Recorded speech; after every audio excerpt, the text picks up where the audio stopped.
What is up, man?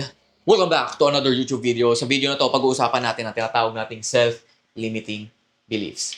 Okay? So sa mga bago sa channel ko, I'm Jones and I help men gain control and leverage in their dating and relationship life. So kung ikaw ay gustong magkaroon ng girlfriend, okay, gustong magkaroon ng control at leverage sa iyong dating life, then you might want to watch this video. Ang main topic ko dito is about polarity.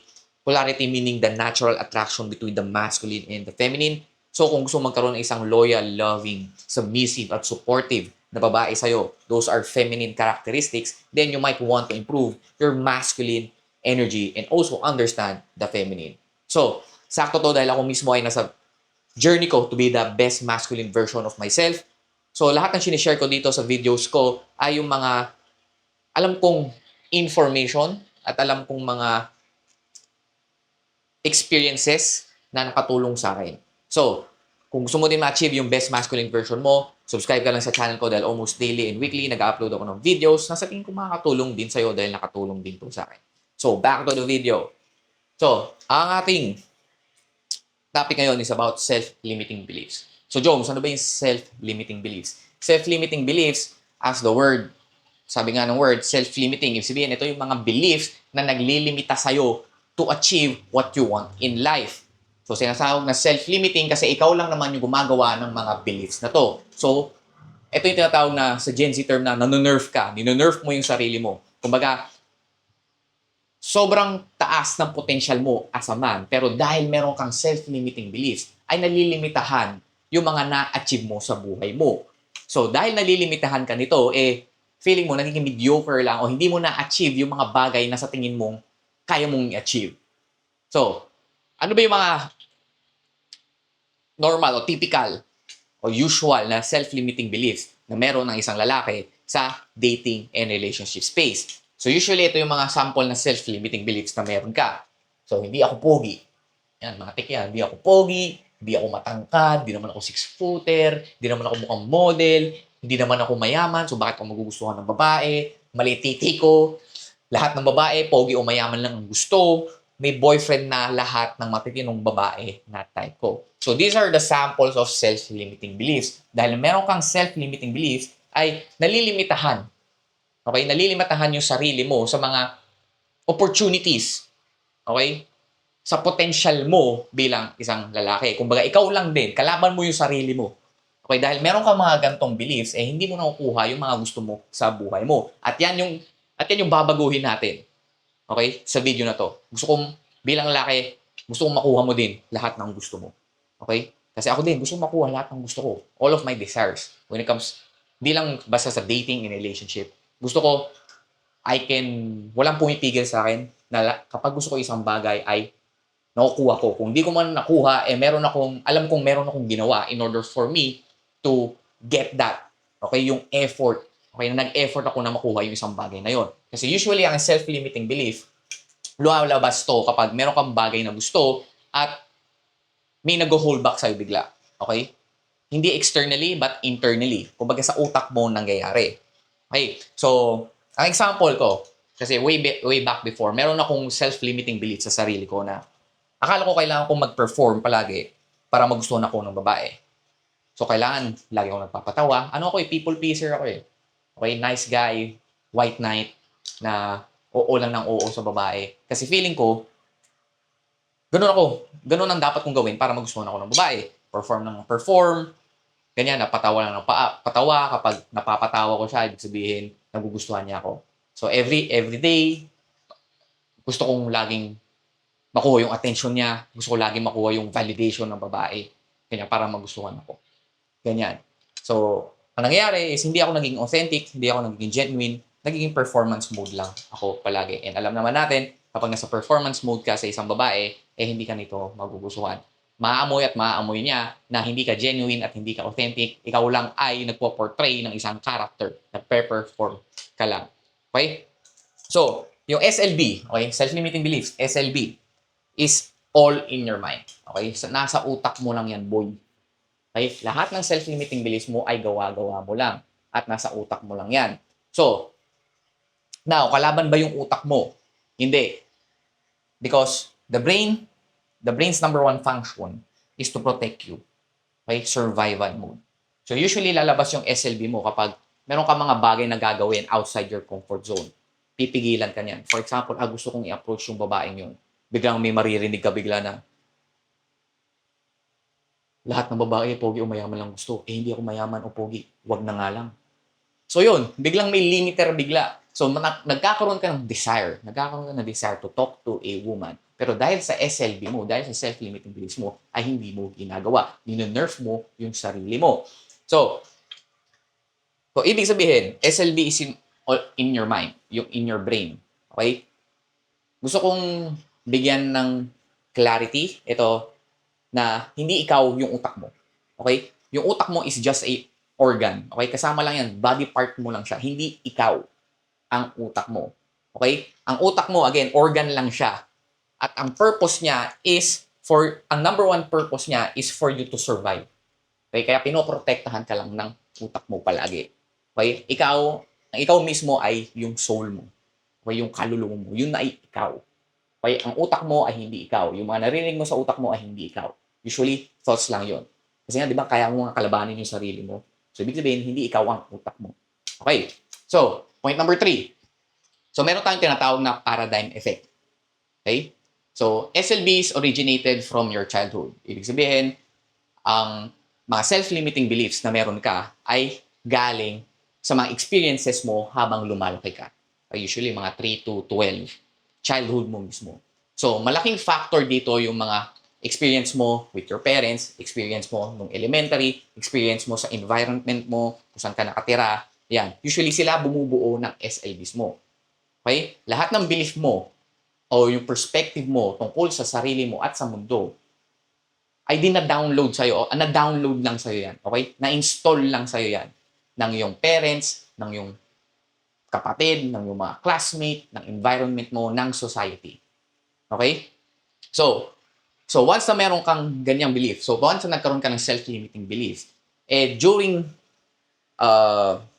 habang lumalaki ka, okay, you will gather evidence to strengthen these SLBs. Kasi kinakabit mo ngayon sa sarili mong identity, yung mga limiting beliefs na yan. For example, meron kang self-limiting belief na isa kang torpe. Okay? So ngayon, hahanap ka ngayon ng mga evidence pa that will support your self-limiting beliefs. Kung baga, palalakasin mo pa siya. Kasi, yung self-limiting belief mo ay ginagawa mong identity. So, pilit mong sinasabi na, ay, torpe ako. So, ngayon, maghahanap ka ngayon ng mga experiences o mga bagay na nagpapatibay dun sa belief na yon. So, nangyayari is you will always amplify and retain any information that will support your SLB or your self-limiting beliefs. So, ano mangyayari kapag ganun? This will cause you to minimize, okay? And ignore and deny the existence of any information that seems to challenge your SLB. For example, meron kang SLB na pangit ka at yung mga pangit ay hindi nagugustuhan. Okay? Pero pag lumabas ka, okay? Pag lumabas ka, pumunta ka sa mall during Valentine's, ang daming mukhang paang lalaki na merong girlfriend. Okay? Na kahit hindi naman sila kamukha ni James Reid, hindi naman sila kamukha ni Daniel Padilla, hindi naman sila 6'4". Pero may ka-holding hands, merong ka-date. Meron pa nga mas pogi ka pa kaysa sa kanya, may itsura ka pa, mas may, kumbaga mas pogi ka pa sa kanya pero siya may girlfriend, ikaw wala. So pag ganun, usually, dinideny mo yung ganong information na pwede palang magkaroon ng girlfriend ang isang lalaking hindi kasing pogi ni Daniel Padilla, ang isang lalaking hindi pogi.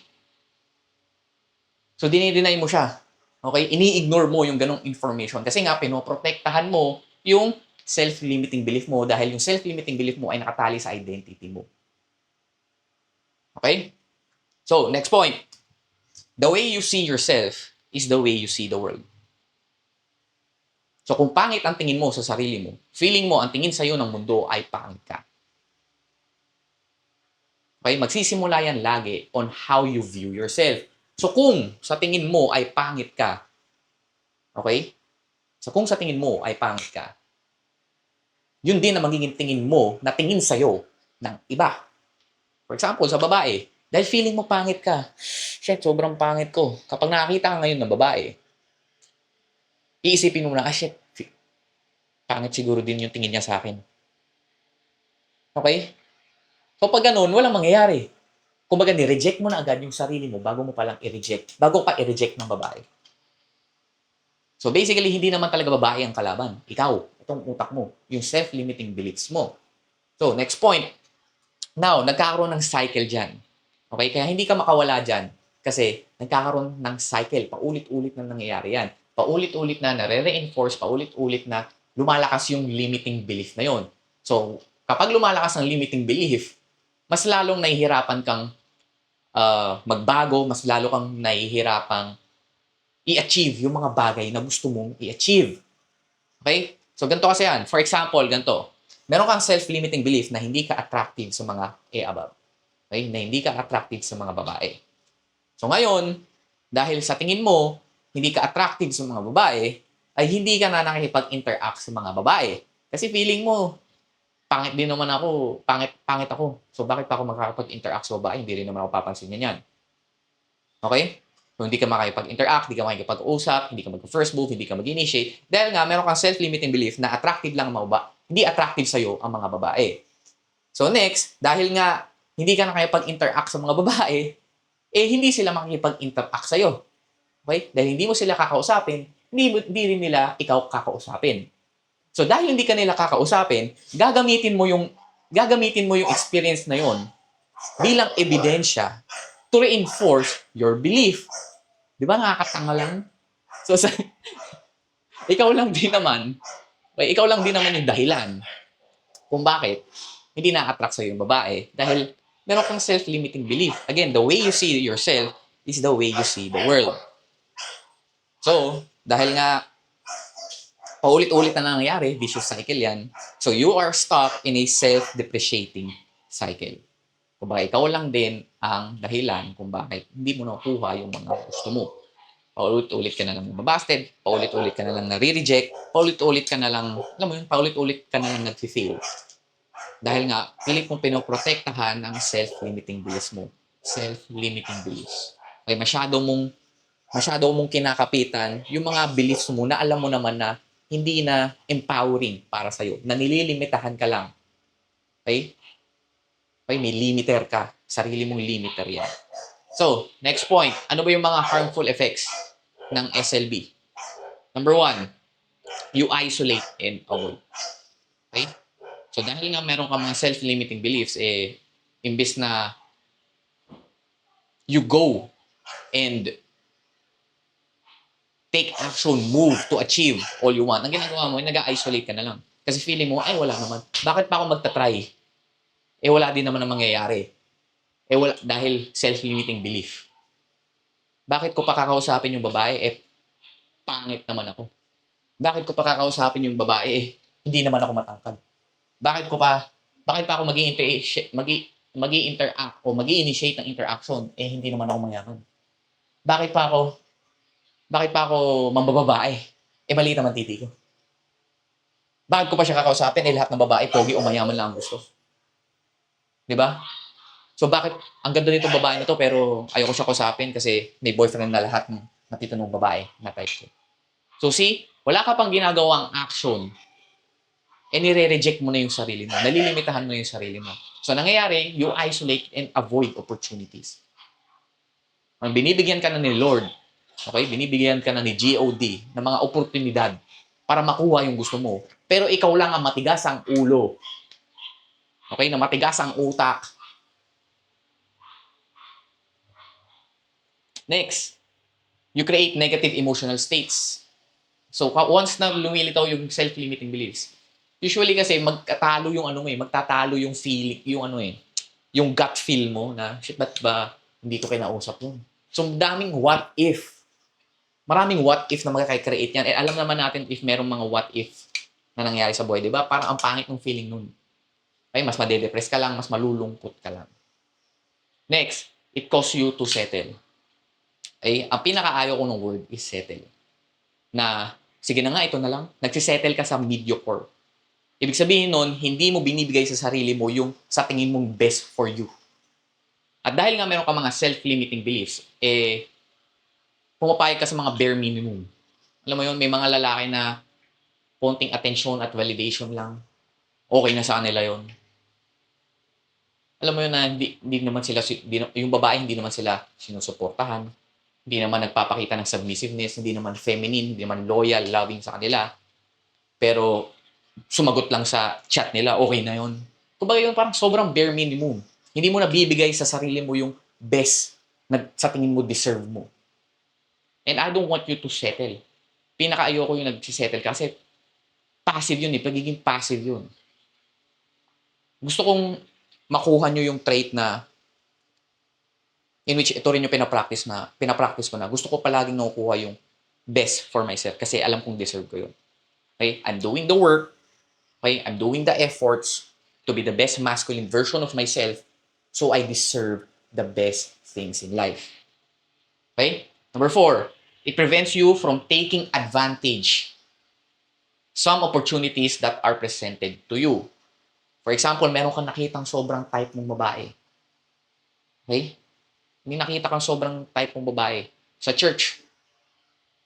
Tapos hindi mo kinausap dahil meron kang self-limiting beliefs. Na, shit, gusto ko siya kausapin kasi type ko siya. Pero sinabi ng utak mo, ay, hindi ka type niyan, bro. Okay, wag na lang.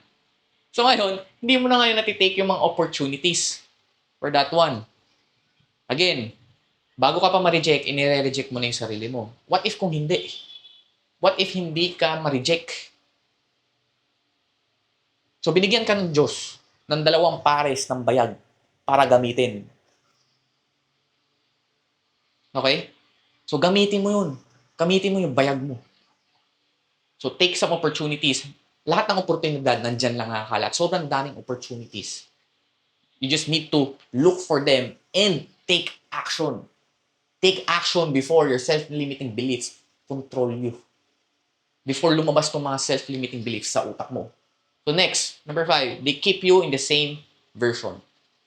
Dahil nga ang goal natin sa channel na to ay ma-achieve din ang best masculine version of yourself. Hindi pwedeng nakokontrol ka ng self-limiting beliefs mo. Kasi kapag nakontrol ka ng self-limiting beliefs mo, hindi mo ma-achieve yung best masculine version mo, yung best version mo bilang lalaki. Kasi nga takot ka mag-take ng risk. Takot kang lumabas sa comfort zone mo. So kapag takot ka lumabas sa comfort zone mo, hindi ka mag-i-improve. For example, sa muscle, in order for your muscle to improve its strength para mas lumakas siya, kailangan mo siya i-expose sa resistance. Ibig sabihin, kailangan mo bumuhat ng mabigat. So kada bumubuhat ka ng mabigat, okay, may resistance yun, di ba? May ganun. So dahil sa resistance na yun, kapag na-overcome yun ng muscle mo, mas magsi-strengthen siya, mas lalaki siya, mas lalakas ka. So in order for you to improve, okay, ano na to, i-zoom out natin. In order for you to improve sa lahat ng bagay is you need to be open. You need to be, kailangan bukas ka sa mga hindi ka tumatakbo sa resistance. Okay? Na okay lang sa'yo na dumanas ng mga mahihirap na bagay kung sa tingin mo, in the long run, ay may improve ka nito. For example, sa pakikipag-usap sa babae. Sa una, mahirap talaga yan. Merong resistance. Meron kang resistance na mararamdaman. Kapag meron kang resistance na nararamdaman, that's your North Star or that's your number 1 sign to do that thing. Kasi once you do that thing, once na nag-take action ka, is magkakaroon ka ngayon ng experience. So once na nagkaroon ka ngayon ng experience na, uy, hindi naman pala totoo yung self-limiting belief na sinasabi ko sa sarili ko. Then ngayon, mabi-breakthrough mo na yun. So mas mag-e-expand ka. Mas mag-e-expand yung vessel mo. Okay? So mag-e-expand yung comfort zone mo. And once you expand your comfort zone, para sa akin, comfort zone is yun yung kingdom mo. So the larger the kingdom, the more resources you will have. So if you want to expand your resources and expand your, alam mo yun, your capabilities sa samahan, you need to get outside of your comfort zone. Kailangan maging comfortable ka with resistance, with dealing with resistance. Alright? So, number 6, how to get rid of your SLB.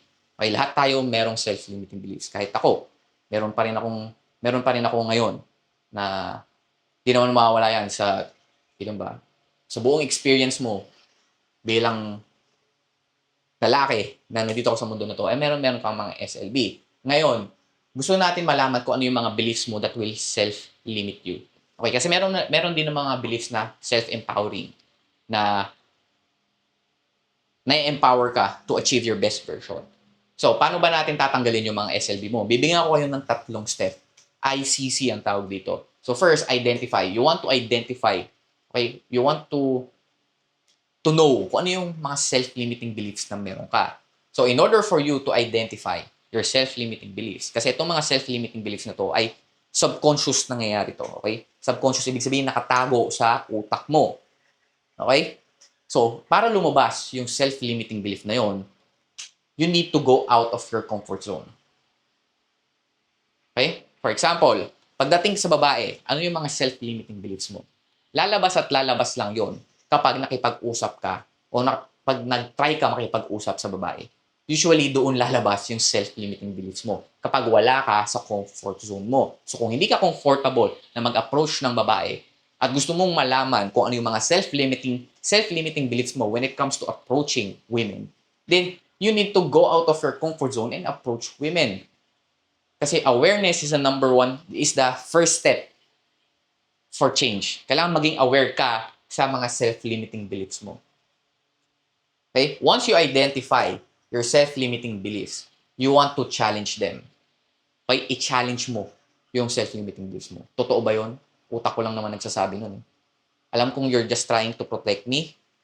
Okay? Parang kakausapin mo yung sarili mo. Okay? Hindi ka mukhang tanga dahil kinakausap mo yung sarili mo. So you want to challenge your brain. Totoo ba yan? Sige nga, try nga natin. So you need to have that pair of balls. Okay? Kailangan meron kang bayag to challenge your own mind. At again, hindi ikaw ang utak mo. Organ lang yan. Your brain is just your organ. Body part lang yan. At ang number 1 function lang yan is for you to survive. And minsan, nasosobrahan kapag yung utak natin, yung pinagtitake charge natin, yung pinagli-lead natin, usually ikukulong ka niyan. Kasi nga, ang number 1 goal lang yan is to keep you safe. Ayaw niya sa mga risk. Ayaw niya sa mga bagay na hindi familiar. So, ikukulong ka lang niya. So, ngayon, hindi mo ma-achieve yung best version mo. Kasi nga, in order for you to achieve your best version, you need to go outside of your comfort zone. So, you want to challenge your mind. Okay? You want to challenge your mind. Kung kaya ng utak mo, if kaya mo kontrolin yung utak mo, kasi your mind can cause you pain and pleasure. Your mind can imprison you or let you free, liberate you. So, ibig sabihin, kontrolado mo yung utak mo. Kung kaya mong basahin yung utak mo, kaya mong isipin yung mga bagay na gusto mong isipin, kung gusto mong, alam mo yun, alam kung kontrolado mo yung utak mo. You have complete control of your mind. So, if i-challenge mo lagi yung belief mo, then you will separate yourself from your mind. Na alam mo, ay, sinasabi lang to ng utak ko. Sinasabi lang niya na hindi ako pogi. Sinasabi lang nito na hindi ako attractive sa babae. But I dare to challenge that one. Okay? So next, once you challenge it, I want you to create empowering beliefs. Papalitan mo yung mga self-limiting beliefs mo ng empowering beliefs. Ibig sabihin, ito yung mga beliefs that will empower you. Okay? That will make you one step closer to your best masculine version. So ako, usually, kapag umaga at sinasabi ko sa sarili ko, akong pinaka-poging lalaki sa buong mundo. Sobrang pogi ko, sobrang yaman ko. Okay? Kasi nga, again, the way you see yourself is the way you see the world. Kung sad boy ka, yun din yung may emit mong energy. Ang pangit naman ako, ano pang gagawin ko? Ang pangit ng energy mo. So, paano ka lalapitan, paano ka magugustuhan ng mga tao sa paligid mo kung yung energy mo pangit pa lang? Again, you should be the number 1 fan of yourself. Ikaw dapat ang malaking fan. Okay, hindi electric fan. Your number 1 fan. Ito dapat ang fan ng sarili. Kasi kung kalaban mo din yung sarili mo, sino pang susuporta sa'yo? Sino pang mag-cheer up sa'yo? Sobrang down mo na kapag ganun. So, dapat ikaw ang pinaka-pogi sa mundo mo. Ako, sa mundo ko, alam kong ako ang pinaka-pogi. Sa mundo ko, alam ko ako yung pinaka-best. So, what your mind thinks, your body will follow. Di ba? For example, kapag pag iinom kang tubig, iisipin mo muna na kukunin mo yung baso, di ba? So, it will start on your mind. And then your body will follow. So, isipin mo palagi sa umaga na ikaw ang pinaka-pogi. I-challenge mo yung belief mo lagi. And then, palitan mo yung mga SLB mo sa tinatawag kong self-empowering beliefs. SEB. Gawin mo naman siyang SEB. So, yun lang. So, hopefully, nagustuhan nyo yung bago kong setup. Okay, whiteboard na tayo ngayon. Dati kasi wala tayong mga nalaglag yung ilaw. Wala tayong mga visual aids. So, ngayon, sabi ko, time to improve my setup. So, kung nagustuhan nyo yung setup ko, bagong setup ko sa mga old viewers ko, sa mga loyal fans ko dyan, loyal subscribers ko dyan, comment naman kayo kung how do you feel about this kind of setup. Okay? So, if you want to know more about sa tinuturo kong diskarte pagdating sa mga babae, dahil lagi kang nare-reject, lagi kang natutorpe, lagi kang nag-fail, or nagkakaroon ng failure sa relationship, you can join my email newsletter for free kung saan nagbibigay ako ng daily advice. Okay? That will help you gain leverage and control on your dating and relationship. Also, meron akong bagong community ngayon, school community. Kung gusto mo makanood ng live recordings nito, okay, nagla-live ako doon at magkaroon ng Q&A after kasi kapag member ka doon is magkakaroon ka ng opportunity for me to see this live. Okay, ito recorded na to. Ito, habang nire-record ko, nagla-live ako doon sa community na yun. And after this recording is meron tayong Q&A. So, makakapagtanong ka sa akin. If gusto mo yung ganong setup, you can check yung school, community ko. Merong link dyan sa description box. 7 days for free yan. May free trial for 7 days. Yun lang naman. So, kung gusto mo din ma-achieve yung best masculine version mo, dahil lagi ka nababasted, lagi ka na-friendzone, nare-reject at natutorpe, at gusto mo nang ma-achieve yung best masculine version mo, check mo lang yung link sa description box and I'll see you on the next video. Let's go. Thumbnail.